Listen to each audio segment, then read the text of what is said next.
Hello dear students, नमस्कार। हमारे YouTube channel SCC online classes में आपका स्वागत है। जैसा कि आप सभी को पता है कि हमारे चैनल पर 12th क्लास की एनसीईआरटी मैथ का सिलेबस कंटिन्यू चल रहा है, जिसमें हमने चैप्टर 4 गतिमान आवेश एवं चुंबकत्व स्टार्ट कर दिया है। तो उसी की श्रृंखला को आगे बढ़ाते हुए हमारा आज का टॉपिक रहेगा एक अनंत लंबाई का ऋजु रेखीय चालक तार है, यानी सीधा तार है।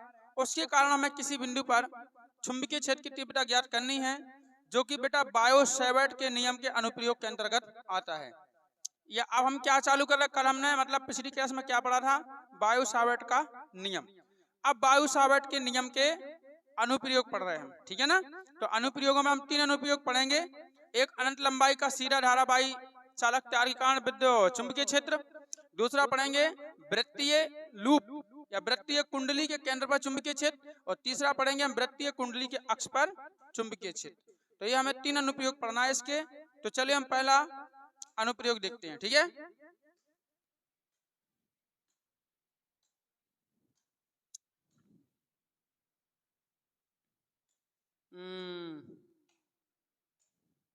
टॉपिक है हमारा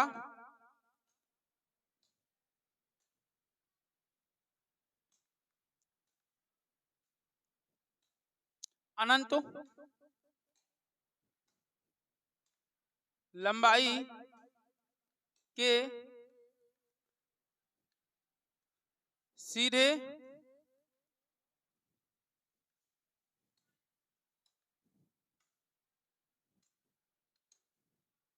ऋजु रेखीय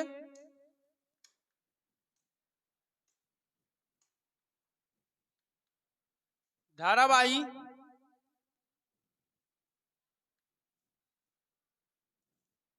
चालक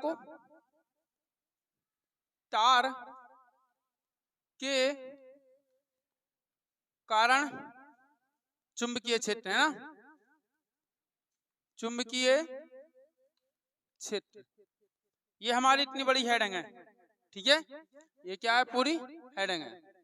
क्या लगा, अनंत लंबाई के सीधे ऋजु रेखीय धारावाही चालक तार के कारण चुंबकीय क्षेत्र, ये हमें पढ़ना है। ओके, चलिए हम अनंत लंबाई का एक तार बना लेते हैं।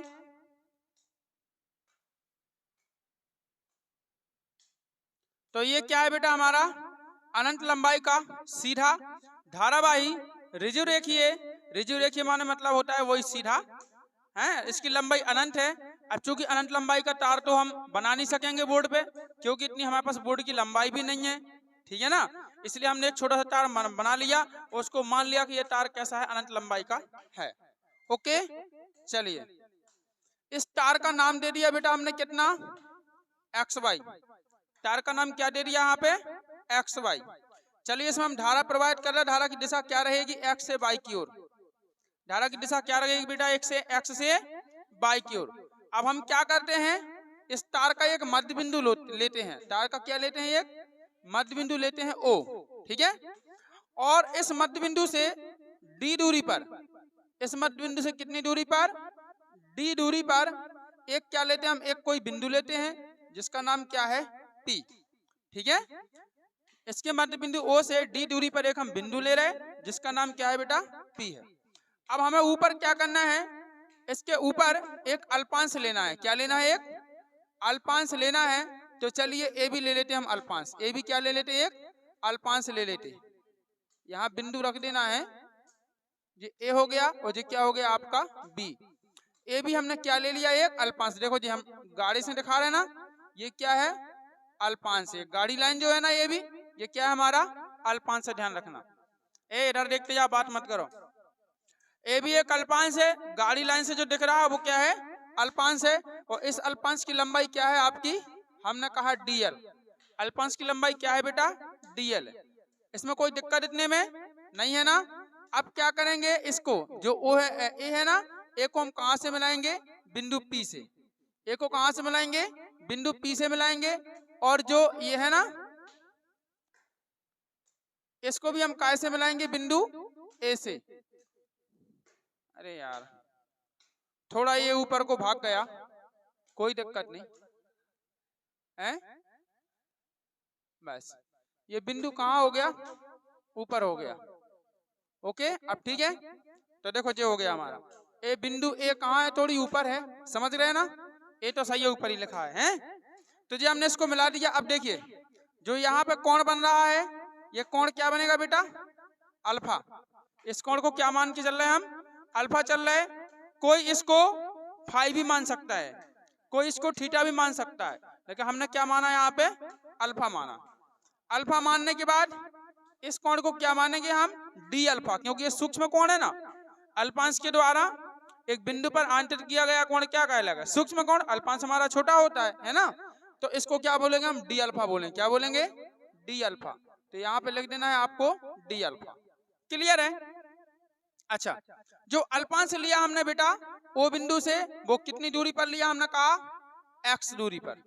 कितनी दूरी पर लिया हमने, एक्स दूरी पर ले लिया, है ना। और जो अल्पांश की बिंदु पी से दूरी है वो कितनी है, आर। अल्पांश की बिंदु पी से दूरी है वो कितनी है, आर है। इतनी चीज सबको समझ में आ गई? यहां तक कोई दिक्कत है? चित्र अपना कंप्लीट हो गया। कैसा, वो तो वही है, अल्पांश की दूरी आ रही है, वहां पे जरूरत नहीं पड़ना, जरूरत पड़ना है यहाँ पे, हमने यहाँ पे दर्शा दिया आर, ठीक है, उसकी जरूरत नहीं पड़ना। अब क्या करेंगे, अब हम एक काम करेंगे, जो बिंदु ई से बिंदु बी से, ठीक है ना, बी से जो आपका क्या है एपी है ना, हमें पहले ये बताओ कि जो उसमें चित्र बना बुक्स में, उसमें ए ऊपर है कि ए नीचे है, देखो जल्दी। अल्पांश ए बी, ए ऊपर है कि नीचे, ये तो बता दो। तो वही तो हम पूछे हैं जब से, अल्पांश का नाम जो है, कल हमने शायद ये नीचे लिया था, है ना, इसको चेंज करना है थोड़ा। अरे यार ना, अब कुकी पड़ गई, खराब है बिल्कुल।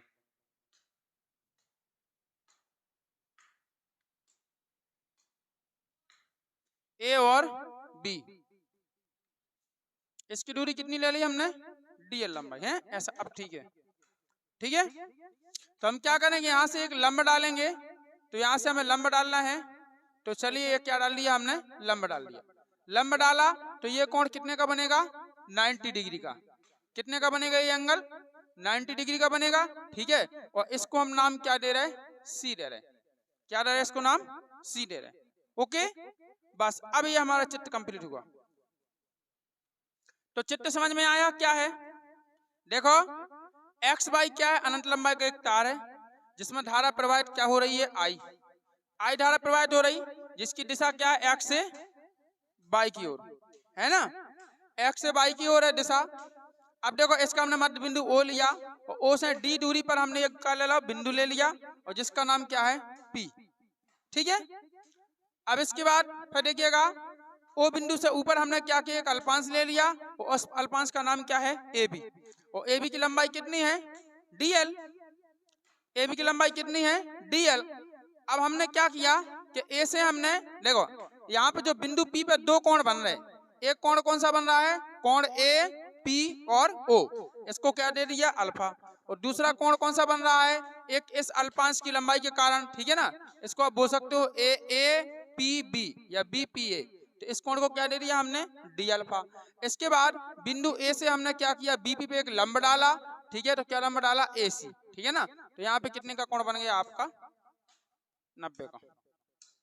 क्लियर है, इतनी बात समझ में आ गई, ठीक है। अब देखिए तब हम क्या करेंगे, तब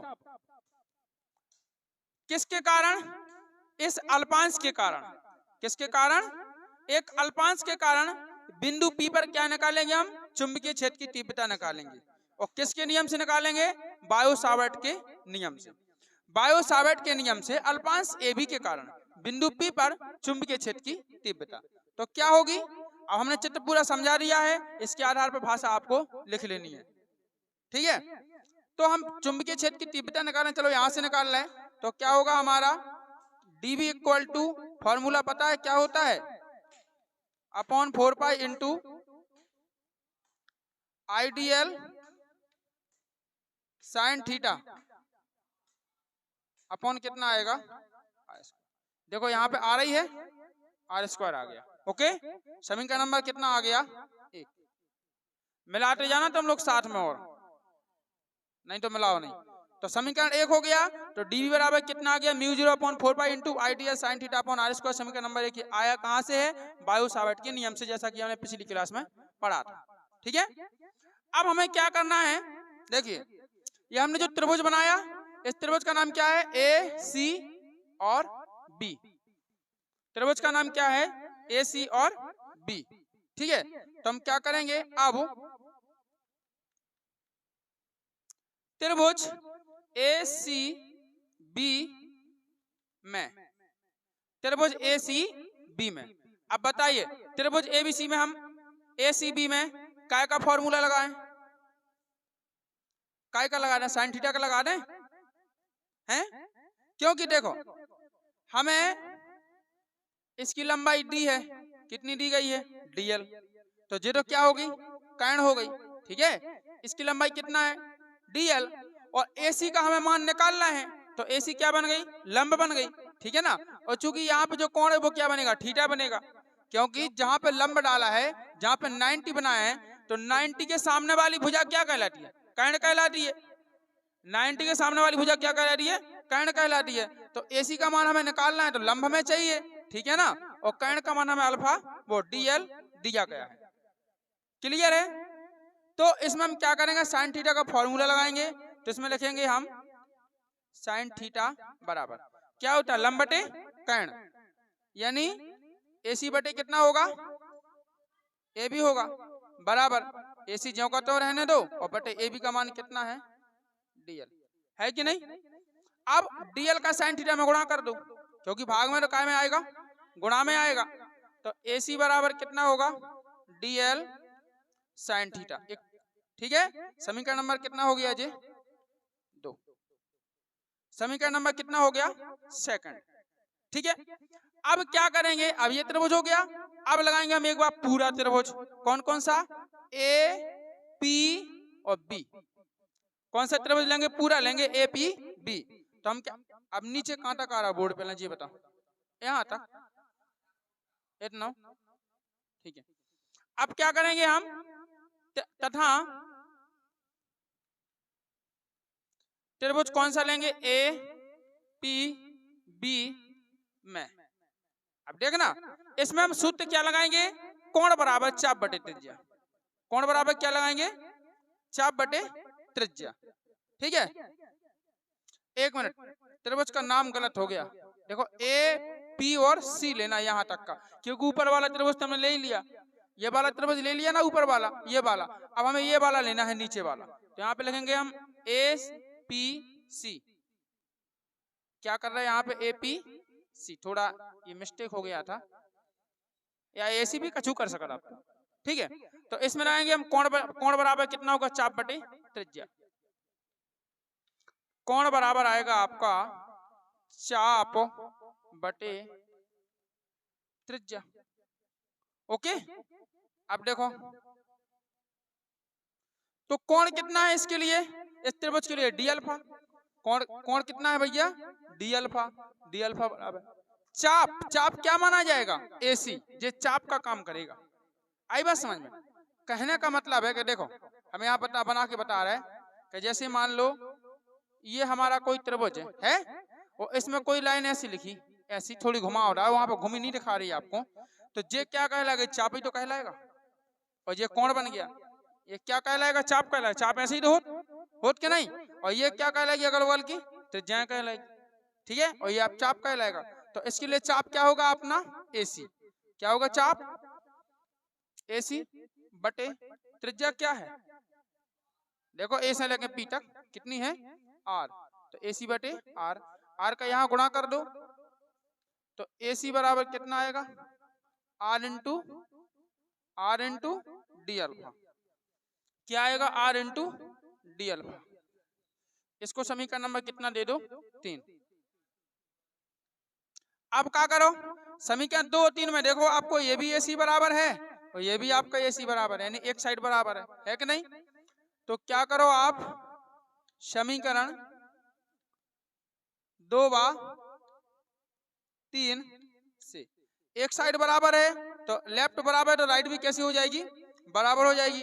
तो जी आएगा DL साइन थीटा बराबर कितना आएगा, DL साइन थीटा बराबर कितना आ जाएगा, R इंटू डी अल्फा।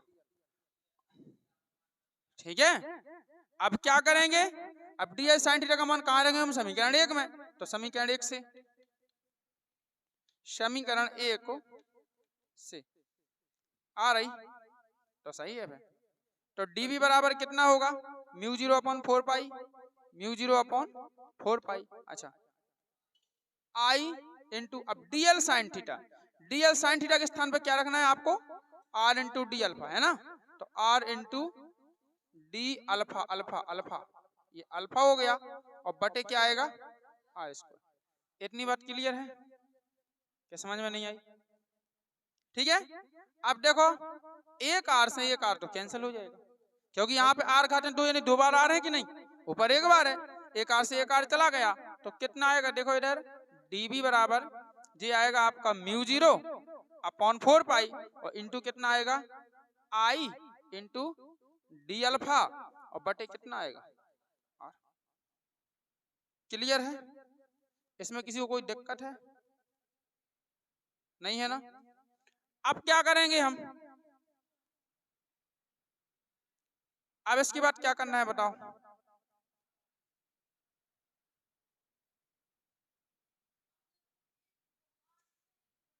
हाँ, अब हम इसमें क्या करेंगे, अब देखिए थोड़ा दिमाग लगाओ कि dV बराबर, देखना जरा, म्यू 0 अपॉन 4 पाई जाओ करता हूँ, लिखो हैं। अच्छा जी R है, इसको 1 अपॉन R को बाहर निकालो जरा, क्या आएगा 1 अपॉन R। अगर 1 अपॉन R को बाहर निकालें तो I इंटू डी अल्फा कहाँ चला जाएगा, गुणा में अलग से कितना हो जाएगा, I इंटू डी अल्फा। अरे यार एक मिनट, लिखने में गलती हो जाती ना, I इंटू कितना आएगा डी अल्फा। ठीक है, इसको समीकरण दे दें, दिया है समीकरण दे दें, समीकरण कितना दे दें इसको 4, यानी 1 अपॉन R बराबर I इंटू डी अल्फा आ गया। अब हमें यहाँ से एक काम करना है कि 1 अपॉन R का मान और रखना है। अब 1 अपॉन R का मान कहाँ मिलेगा ये देखना है। तो देखो अब आएंगे हम त्रिभुज कौन सा, AOP में। देखो ये 90 का बन रहा है एंगल, बन रहा 90 का, तो क्या आएंगे त्रिभुज AOP में, ठीक है ना। अब यहां से नीचे तो आएगा नहीं, देखो त्रिभुज AOP में कौन सा त्रिभुज है, समकोण। कौन सा त्रिभुज है, समकोण त्रिभुज है। तो त्रिभुज AOP में कौन सी प्रमेय लगाएंगे, पाइथागोरस। पाइथागोरस लगाई कि और कुछ नहीं, सॉरी पाइथागोरस नहीं लगाना, एक मिनट रुकना। R का मान चाहिए, देखो इसकी दूरी अपन को दी गई है, ये क्या है D है, ओके, और ये दूरी कितनी है R है, ये भी आपको दी गई है ना, और ये X है, इनमें तीनों दूरी दी गई, इसमें तो तीनों दूरी दी गई हैं। इसमें पाइथागोरस प्रमेय लगेगी शायद इस त्रिभुज में।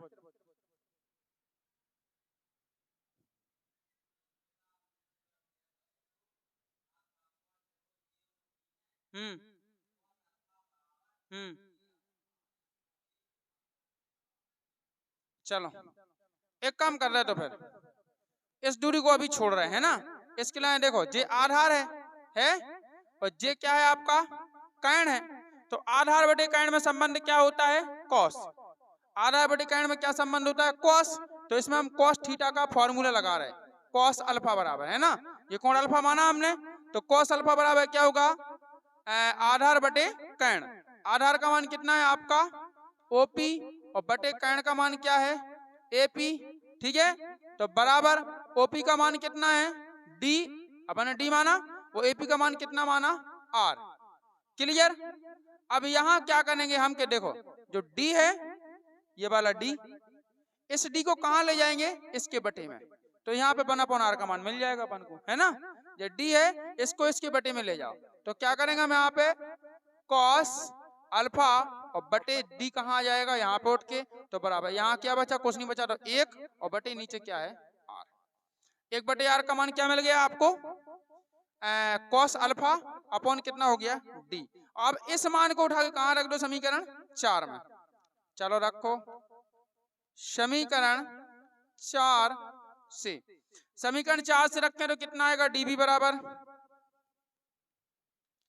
बराबर आएगा आपका म्यू 0 अपॉन कितना हो जाएगा 4 पाई इंटू, अच्छा फिर क्या 1/r है, 1/r का मान कितना लिखना हमें, cos अल्फा अपॉन d। ठीक है, तो हम एक काम कर रहे हैं कि i को लिख रहे हैं हम पहले, ठीक है ना जी, यहाँ से जी i है, इस i को लिख रहे हैं हम पहले। अब i को पहले लिख दिया, i चला गया। अब 1/r का मान कितना है आपके पास, cos अल्फा, तो क्या लिखेंगे cos अल्फा, ठीक है, और फिर इंटू कितना है आपके पास d अल्फा, तो इंटू कितना लिख दो d अल्फा, और पूरे का क्या कर दो बटे, ठीक है ना। अब इसके बटे में तो क्या था r था, तो r तो यहाँ लिखना नहीं, r के स्थान पे क्या लिखना अपन को d। 1/r का मान क्या है d, हमने इसको मिला के लिख दिया अरेंज करके, ठीक है, अरेंज करके लिख दिया। इतने में कोई दिक्कत है? मतलब आई को पहले लिख दिया, फिर क्या लिख दिया cos अल्फा, जो हमें i बटे 1/r का मान मिला था, फिर इंटू d अल्फा था पहले से, वो भी लिख दिया, और बटे जो d है अभी, तो d भी हमने लिख दिया। अब इसको समीकरण नंबर कितना दे दें, 5। इतना क्लियर। अब क्या करो, जे जो तीव्रता निकली, जे किसके कारण निकली है, अल्पांश के कारण। जे किसके कारण निकली है, केवल एक अल्पांश के कारण। अब ऐसे ऐसे तो स्टार में कई अल्पांश होंगे, जो ए भी हमने एक अल्पांश लिया, ऐसे हर बिंदु पे ऐसे हजारों अनंत लंबाई का तार, अनंत क्या होंगे अल्पांश। अब अनंत अल्पांश का हम निकाल नहीं सकते हैं, हम एक अल्पांश का निकाल लेंगे, 2 का निकाल लेंगे, 3 का निकाल लेंगे। अब तुमको अनंत का निकालो तो निकल जाएगा नहीं। तो ऐसे लिए हम क्या करते हैं कि जहाँ में एक चीज का कोई भी हम मतलब एक की वैल्यू निकाल लेवे, और जब अनंत चीजन की वैल्यू निकालने हो, ठीक है ना, या संपूर्ण तार की काम है वैल्यू निकाल ली हो संपूर्ण तार के कारण, तो क्या करेंगे उसको हम इंट्रीकेशन कर देते हैं, समाकलन। क्या कर देते हैं हम, समाकलन कर देते हैं, इंट्रीकेशन। समझ में आई कि नहीं। तो हम क्या करेंगे, हम लिखेंगे नीचे अतः संपूर्ण चालक तार या संपूर्ण तार एक्स वाई के कारण, ठीक है, अतः संपूर्ण तार एक्स वाई के कारण बिंदु P पर चुंबकीय क्षेत्र की तीव्रता या चुंबकीय क्षेत्र। क्लियर। तो संपूर्ण के लाइन निकालें तो क्या करें, अब dv का क्या हो जाएगा आपका b हो जाएगा, dv का क्या हो जाएगा b हो जाएगा, और ये आएगा लिमिट, ठीक है। और लिमिट के बाद नहीं इंट्रीकेशन ऑफ, अब इसकी क्या रखना है हमें, लिमिट क्या रखनी है, लिमिट। तो अब देखो जे तार का मध्य बिंदु है, ये बिंदु P है। अब इससे नीचे अगर हम इसको ग्राफ के रूप में माने, ग्राफ के रूप में, तो इससे नीचे जो कोण बनते हैं वो माइनस के होते हैं, और इससे ऊपर जो कोण होते हैं वो काय के होते हैं, प्लस के। देखो ये बीच में 90 का बना ना, तो ये 90 का ऊपर वाला था प्लस 90 हो गया, और अगर हम इधर नीचे 90 बना रहे हैं तो ये काय का बन जाएगा, माइनस का। ठीक है, नीचे संख्या माइनस में होती है और ऊपर संख्या काय में होती है, प्लस में होती है। तो लिमिट क्या बन जाएगी, -90 से +90। -90 से क्या बनेगा, +90 जी आपकी लिमिट हो जाएगी। तो ये होगा -90 से प्लस क्या हो जाएगा आपका 90। ओके, और यहाँ पे आप dv भी लिख सकते हो अंदर, लेकिन हम dv ना लिख के हम पूरा मान रख रहे हैं, ठीक है, हम सबको कर रहे हैं क्योंकि हमारे पास जगह कम है। तो यहाँ पे कितना हो जाएगा आपका μ0 अपॉन क्या आएगा 4 पाई इंटू फिर क्या आएगा i into cos alpha into D alpha और बटे कितना आएगा d। क्लियर है इतनी बात, सबको समझ में आई। यहाँ तक हमने इतना मान रख दिया। अब देखो ये क्या लिखा है, डी अल्फा। क्या लिखा है, डी अल्फा। डी अल्फा का मतलब है कि हम अल्फा के सापेक्ष का कर रहे हैं, समाकलन कर रहे हैं।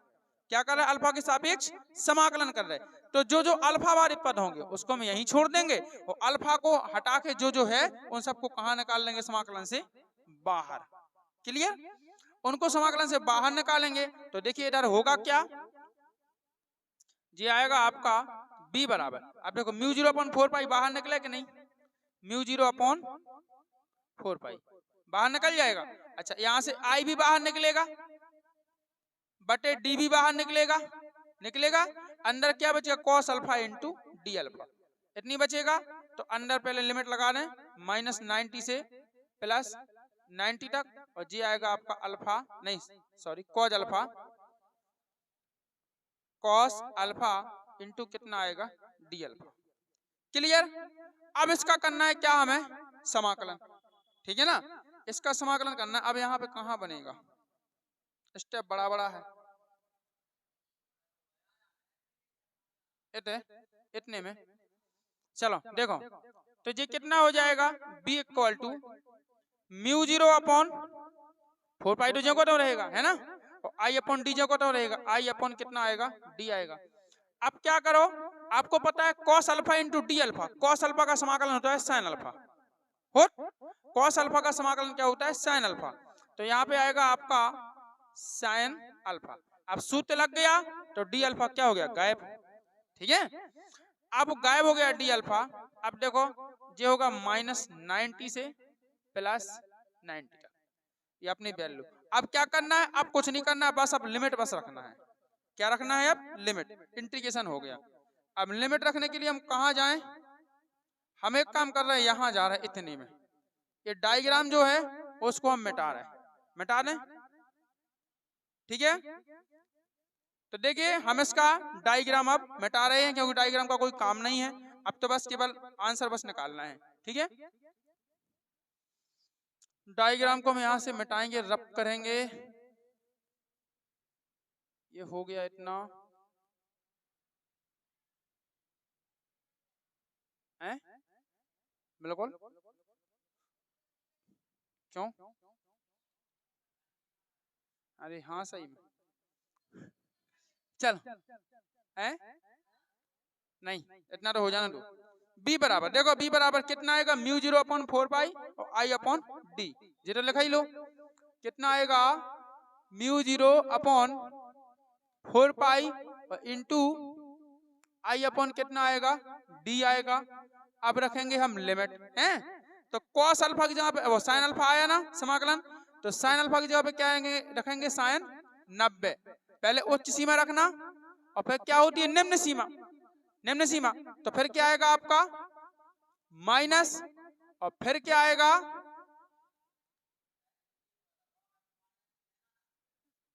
माइनस, और फिर आएगा आपका साइन -90, साइन कितना आएगा -90। क्लियर। अब यहां से बड़ा ब्रैकेट क्या कर देंगे हम, बंद कर देंगे। अब देखो, अब यहाँ पे तुम्हें एक फॉर्मूला समझना है कि देखो एक फॉर्मूला होता है कि साइन माइनस थीटा, ठीक है ना, साइन माइनस थीटा बराबर होता है माइनस साइन थीटा। क्या होता है, माइनस साइन थीटा। ये मैथमेटिकल फॉर्मूला है, मैथ में यूज किया जाता है, है ना, कि साइन माइनस थीटा बराबर माइनस साइन थीटा, यानी ये माइनस का 90 है, ये कहाँ निकलेगा, बाहर निकलेगा, यहाँ आएगा साइन के यहाँ, और एक माइनस जे है, तो माइनस माइनस दोनों का क्या होगा, गुणा होगा, तो क्या बन जाएगा, प्लस बन जाएगा।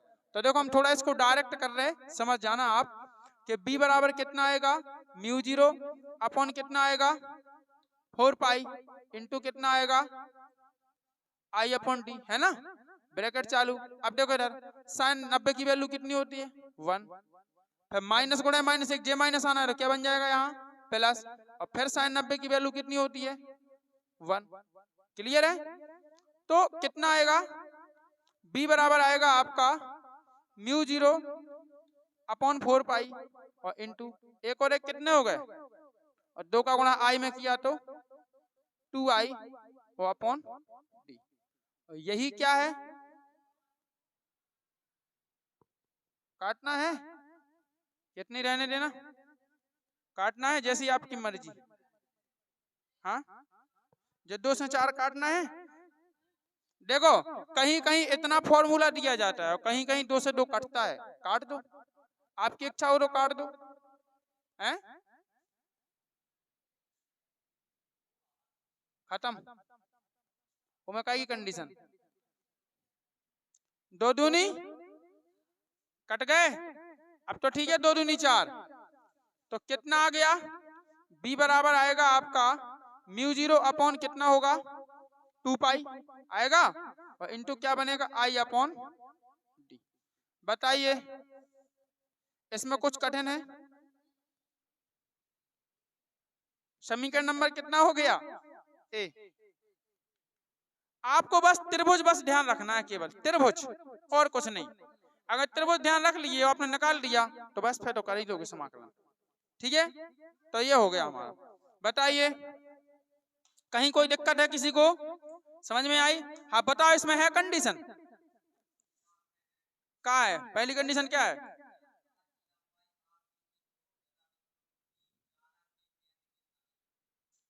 अच्छा, बिंदु P केंद्र के समीप हो और चालक तार की लंबाई कैसी हो? अनंत हो, असीमित हो यानी अनंत हो। तो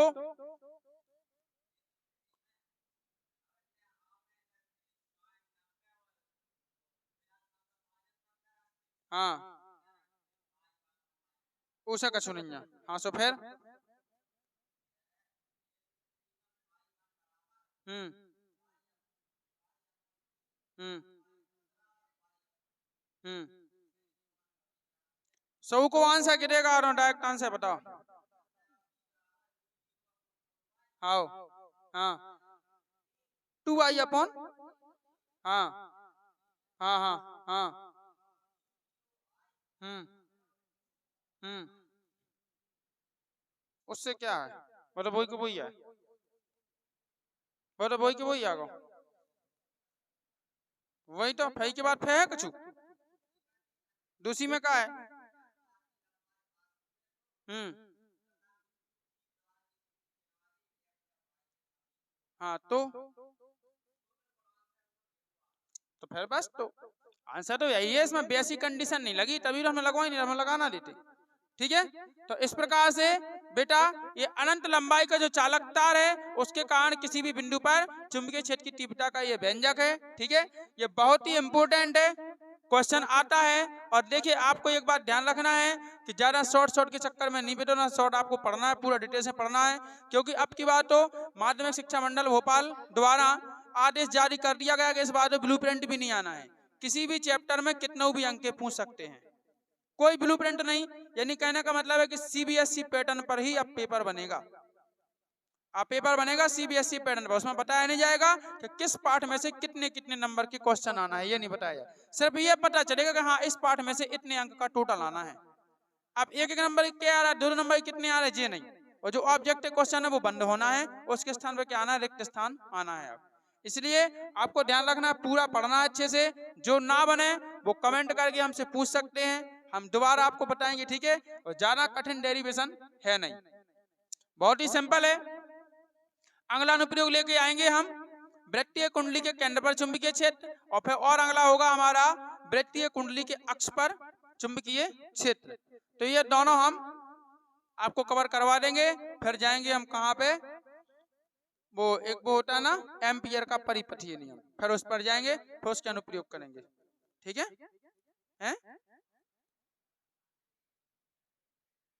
ओके ठीक है। तो इस प्रकार से बेटा यदि आपको वीडियो पसंद आए तो वीडियो को लाइक करें, शेयर करें और कमेंट करना ना भूलें। ठीक है, बताएं कि कैसा लगा वीडियो, और हमारे चैनल को सब्सक्राइब करें एवं बेल आइकन प्रेस करके ऑल पर क्लिक कर दें, ताकि आगे आने वाले सभी वीडियो के नोटिफिकेशन मिलते रहें। ठीक है, तो चलिए मिलते हैं अगले वीडियो में नए टॉपिक के साथ। जब तक के लिए जय हिंद बच्चों, वाय वंदे मातरम।